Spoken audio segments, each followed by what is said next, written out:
Okay, let's give this thing a go. Never used this GoPro. I bought it last year. Got a deal on it from a guy that won it at his Christmas party. And I just never got around to using it. But now, what the heck. Anyway, what I'm fixing to do is take one of my 1022 receivers and install a KIDD rear Tang on it.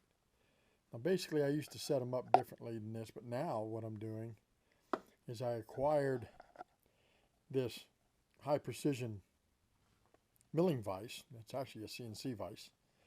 Got a pretty good deal on it on eBay, which I frequent, and thought this might be the way to do this. Now all the edges on this are ground extremely close so that all these surfaces are perpendicular and true to each other. So when you tighten this down, everything is true. So what I did was I mounted it in my mill vise, which you can see here, and then locked that down in that vise. So now if I sweep an indicator across here, it's 0 from end to end. So it basically runs true to this, because this is now sitting on these ways down here. And I'm hoping you can see this. So everything's 0. It's perpendicular. It's parallel with this table. So anything I'm mounting here should also be 0. When of course here's the receiver, which is slid up against the side, and then this is tightened down against the bottom rail and against the top. Now it's not tight enough that it's going to damage anything, but tight enough that it's not going to move. The key to this slot being back here is that it needs to be sure, or you need to be sure, that that slot is parallel to these sides. Because if it's canted off to one side, when you drop this into the stock and then you bed it, you're not going to get it back out. It's going to be locked in. It's going to have a mechanical lock side to side. So you want to make sure that it's in the center, relatively close. Doesn't really have to be center, but close to it. And then it's also parallel to the two sides. How do we do that? I know that this is dialed in to less than 1/1000, which means this is going to be less than 1/1000, which I know. This surface is less than 1. This is parallel to the back. All this is true to this, so that by virtue of, by extrapolation or however you want to put it, once I mount this in here tight against this vise and tighten it up, these two locks here, vise jaws together on it, then that means everything is true to the table and to the spindle. Obviously the first thing we need to do, and I'm going to set this down, hopefully I can keep this thing where it needs to be. And again, danged if I know, I think it's going to be close. Let me adjust it a little bit, and hopefully it'll show what I want it to show.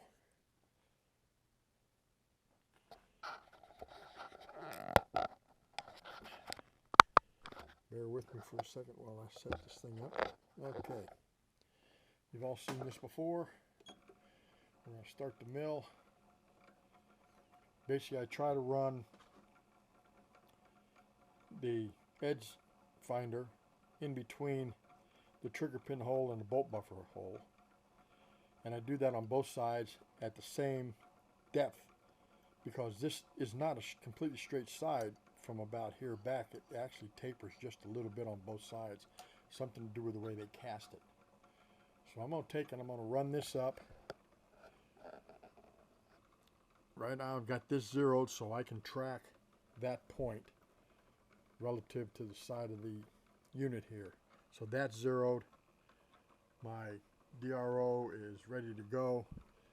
Just needs to be zeroed out once I find the edges. So first edge I want to find is on this axis, which this axis is the y-axis. This axis is the x-axis. So we'll kick this on up to 500. 500 to 600 seems to be where it likes to run the best as far as this thing goes. Too slow, it doesn't displace enough. Too fast, it displaces as soon as you turn it on. So we're going to run this in by virtue of this handle until it touches. And excuse the camera work, I am not a pro. We'll run this in until it starts to touch. get this to zero out, and we'll skip it aside when it's even with the when it's touching the edge. Okay, reach over here to the y-axis, zero it, come back this off, go back into it to double check, see where we're at, and again 5/10,000 of an inch, which is pretty damn close. Now we're going to rack this way, because I don't want to change the height if I don't have to. It really doesn't matter. I'm going to rack it this way and bring it back, making sure it clears in between. Make sure we got plenty of wobble.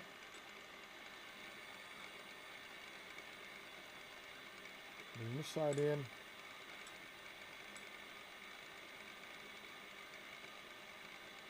Till it offsets. And note that's 1.442. So we'll take it back in again. Get some wobble going there. Bring it back out, double check it.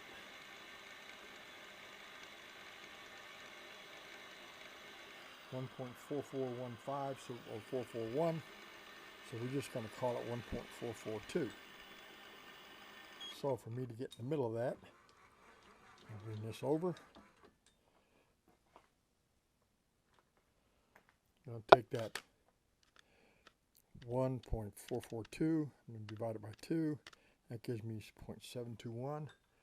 So now I run this in till it's at 0.721.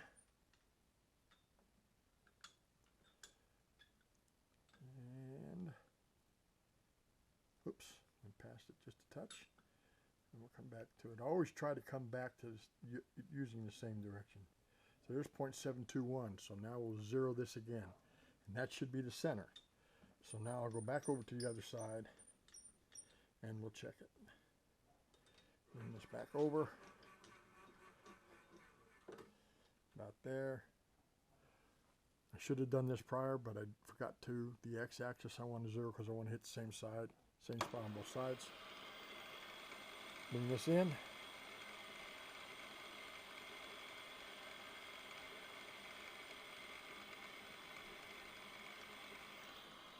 .720. We were searching for 721. We'll run it in again and make sure.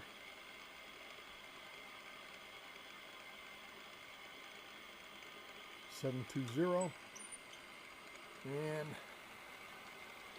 we'll bring it around the other side. I'm not building a space shuttle here, so I don't have to be like 0, 0, 0, 0, 0. And I'm going to rack this in till I zero out here.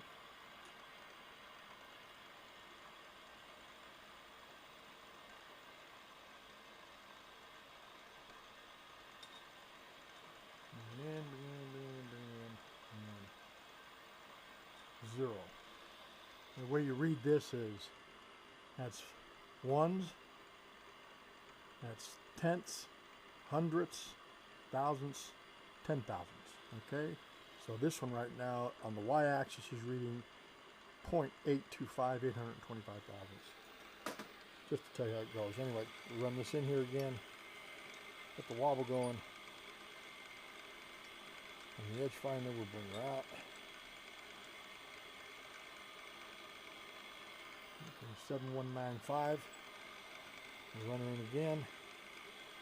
Do it again.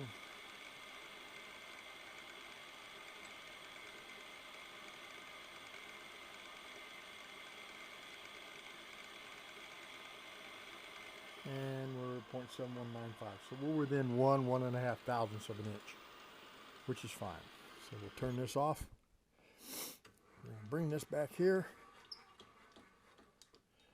Since we have that located, now we've got to locate our x-axis because I want to know where this bottom is, because the bottom rail is what sets everything. So we'll run this over till it's in the middle of the receiver, which is about here. And then what we're going to do we're going to bring it up a little bit because it's a little bit too low. Doesn't need to be that low. We only want to catch like about an 1/8 inch of it. Turn this back on. Now we're going to do it again. Only we're going to do it from this side. And bring this in until it offsets. Okay. Set 0 on the x-axis. Come back over here, back it off. Run it back in again.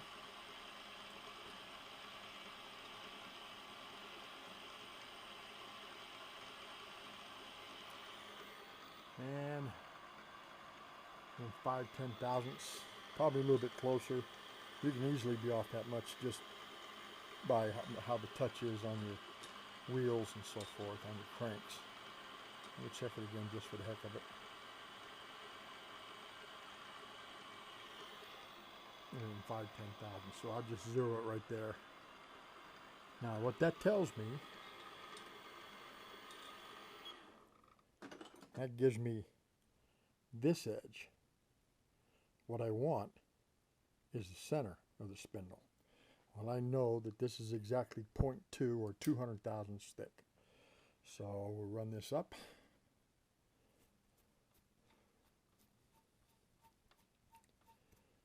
And basically run this over till this,